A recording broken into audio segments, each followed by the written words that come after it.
I'm Spencer Atkins, and this is Bank After Ball.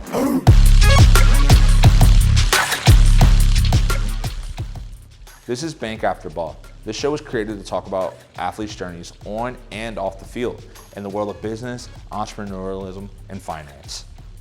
Let's see what's going on today. Today's guest is Spencer Atkins, CEO of Still Life. Let's jump into it. What's up, buddy? How are you? Man, thanks for having me.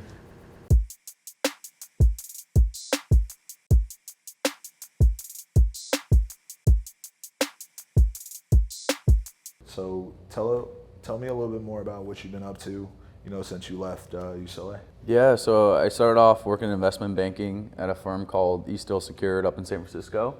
Kind of a real estate generalist, and then soon after I started a company called Still Life about 2 years ago. It's a health and wellness company that just really focuses on teaching tools, techniques, and content around a practice that we call stillness, which is just a meditative form to stop your thoughts momentarily, to reboot and your system, find clarity, peace, focus, and we kind of focus on two sides of the platform. One, an in-person side of the business, and then otherwise we also have an app. So how did you come up with that? Yeah, so it was 8 years, very organic. I went and got introduced to another co-founder, Jim George. He had a private practice in Venice, and really all that was he would work with executives, athletes, and he would kind of walk in, and the first time I met him, he asked me two questions, and he said, "Who are you really, and what do you love?" And we did some forms of meditation, and then we started an 8-year relationship where I'd talk to him, and he'd help me focus on like my values, focus, clarity, where do I want to be, and how do I ultimately want to get there.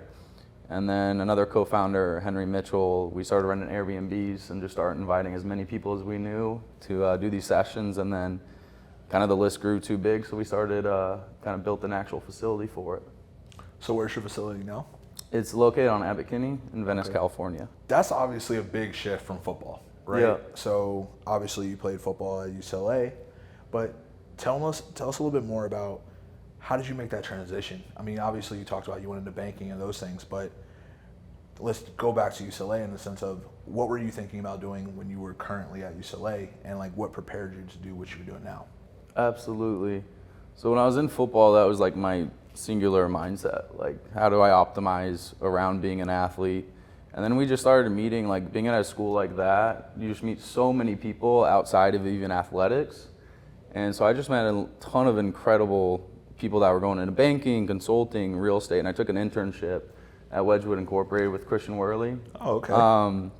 And there I was just consumed by like big deal flow and just incredible minds. And so that ultimately, I started like, okay, real estate is something that my family's in, have a background into it, and that's kind of where I saw that trajectory of where I wanted to go. And then ultimately, I think a big thing here is network. So I would go into like our business school real estate classes, sneak into the back. I would go to every networking event possible, and I would just go up to people and introduce myself. Hi, I'm Spencer, I'm an undergrad, I'm an athlete, I would love to learn. And so what really helped me, I probably took out 30 alumni in real estate and just, hey, can I take you out for coffee? Can I learn about you, what you're doing? And so real estate is a pretty big industry, and then it kind of narrowed my focus in on kind of the investment banking side. And that's ultimately where I went off and worked, but it was really just a network of alumni and meeting people. That's a lot, what you just did. Let's unpack that. Okay? Yeah, absolutely. So let's talk about, one, a lot of people struggle with networking in college because you're like you said, they're very singular focused on sport, but they don't think about life after. So you very much were thinking about life after football much earlier than most. Yeah. So were there programs set up at UCLA? Or was it more so of like you just took it upon yourself to go introduce yourself and go talk to these different people? Yeah, I think it was a mix. So when I was in football, I knew that the NFL was very unlikely for me personally. And so every free time that I had, I was like, okay, I need to find this. So then the first obvious one is like, okay, what classes are offered? UCLA at the time had really no entrepreneurship or real estate classes. There was one, I think it was Management 180 or something, that was real estate focused. Mm-hmm. Attended that, but then there was just this huge lack of like, where do you get started? And there was no associations really started at the time. So through this kind of networking process, you met so many alumni that were like, hey, I want to help out. You know, there's probably a lot of other people like me. And USC across the street has a huge real estate program. Yep. So part of this organic process probably took a year. I partnered up with another kid that was already working in real estate, undergrad at UCLA, and we're like, hey, let's start an association. So we started the Bruin Real Estate Association, and all that really was, it started with like, hey, weekly meetings with students. We had maybe 35 members. That ultimately grew to, we were getting Argus training. We had huge alumni come and speak to us every week. We actually got like a sponsored Argus class, learning Excel.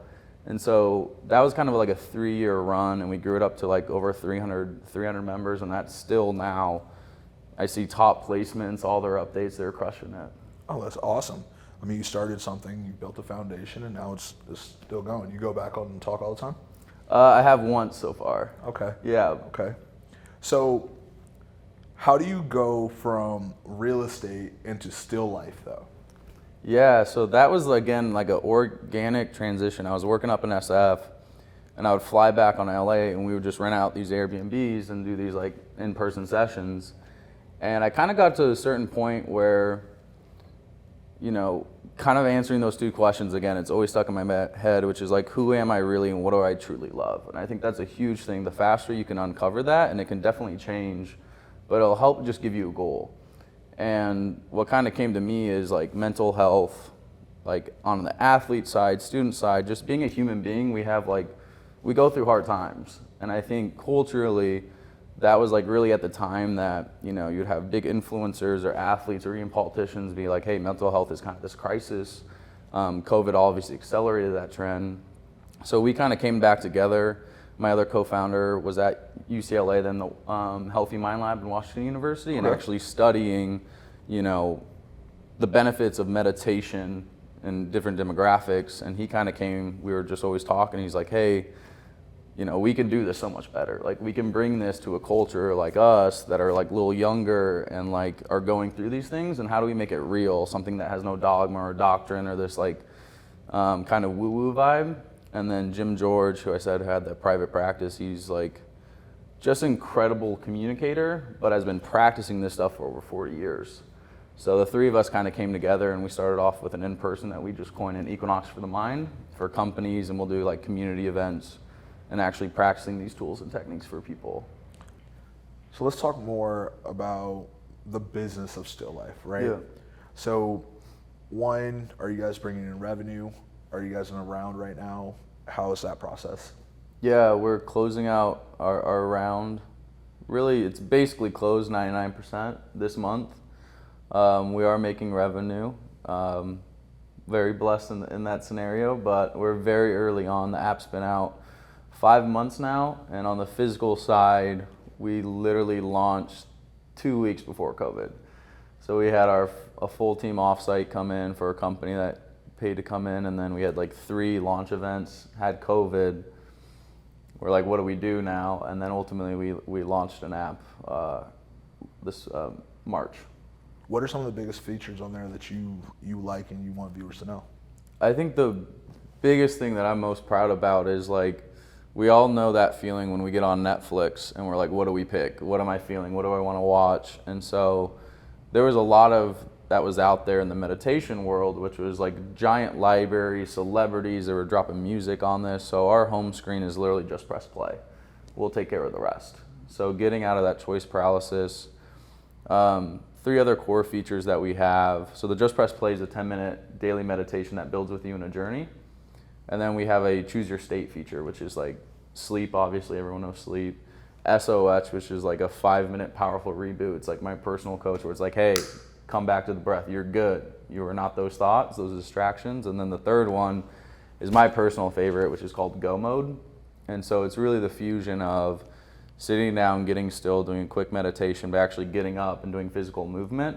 And then at the end, doing a quick round of breath work. So it's like when you need to feel productive, a lot of people think of meditation as like something that is really relaxing. Through the power of the breath, you can actually upregulate your system as well. Wow, that's awesome. I need to do that some more. Yeah, it's powerful. It's powerful. So Let's jump back into your networking. Yeah. So I really want to hone in on that because that's Yeah. a huge thing that so many people struggle with. Yeah. Like I mentioned a little bit earlier, but what inside you was like, hey, I need to seek these people out at such a young age? Because many people don't understand that till it's well beyond when they're done with their sport or something like that. Of Right. like, hey, I need to reach out for help. I need to take these people out for coffee. I need to do X, Y, Z. Totally. What made you, in your mind, when you were in college, say, I need to take my time, my free time, and seek these people out? I think the one thing that I know is I know that I don't know a ton. So I was seeking for other people who are experts in their domain and to continue to learn.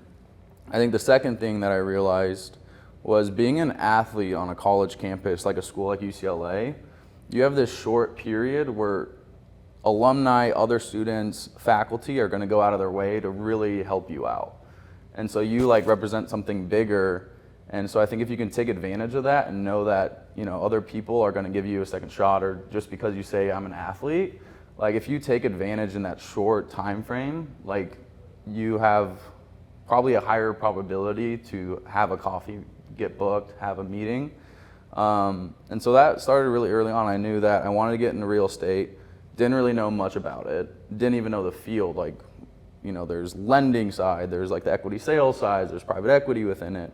So where do I start? And then the second thing was like, hey, I know I'm kind of in this unique phase that I can represent a school, be an athlete, something that's differentiated. And all I said was like, I'm just looking for help. I'm just looking to learn. And I think the third thing that made a huge difference was the follow-ups. Like, I think it's easier to book something, you go have a meeting, you're like, okay, I got what I needed from there, I'm going off on my way. So like, I remember I ordered like 500 stationary cards with my name on it, and I'd write a handwritten letter every single time. I would send a Starbucks gift card, you know, $10, hey, thank you so much for that coffee. I hope that we can pass that forward to someone else, or like, you know, hey, I'm starting this association, love to have you come back and speak. Wow, that's actually, it seems like you were well beyond your time, because I wish that even myself, like I was big on networking, but I wish I probably would have pushed that a little bit more as far as taking people out and doing those things. But like you said before, you're very focused on your sport. So sometimes I think that slips people's mind. Right. But I wish that more athletes knew that eventually you're going to have to make that shift. Yep. So you need to make sure that you're preparing yourself as early as you can to make that shift, because Absolutely. very few people are like Tom Brady who play in the league for until you're 40, Right. you know, and then you've made enough money to sustain you well beyond. But the sad reality is even if you make it pro in football or basketball, most people only play for 2.5 years. Even Very if you do short make it. lived. So that's incredible that you learned that at such a young age to be able to do that. And I hope that young people start to do that a little bit more. So if you had to give advice to anyone coming out right now, what would you give them, to athletes coming out? Yeah, I would just take a minute and pause. I think everything that we do is go, go, go. What's the next thing? What's the next thing? I think having the realization that your dream is not going to happen tomorrow, and take a slower, more thoughtful process. To look internally before looking externally, and just really kind of go through and ask yourself, you know, where do I want to be in 10 years, and 5 years, 3 years, and what are the skill sets that I need to obtain to get there, to have the highest probability to achieve that. And then start with like a really close network and try to find mentorship. I think mentorship, I can't talk enough about, is learning from other people, because they've had a path, they've made a ton of mistakes, and ask the hard questions, you know, like, you know, what was a big mistake that you made in your journey? And they'll say it, but ask the deeper question, is like, what was your mindset in that moment? And then try to translate that back to where you are. In this next segment, we have bullish or bearish. Bullish implies it's going up, bearish implies it's going down. Let's see what they think. Sports psychologist. Bullish, more resources, the better. Athletes meditation. Very bullish, more the merrier, the more you do it, the better it's gonna get. NFTs. Bearish, get in, get out, get educated, or don't play.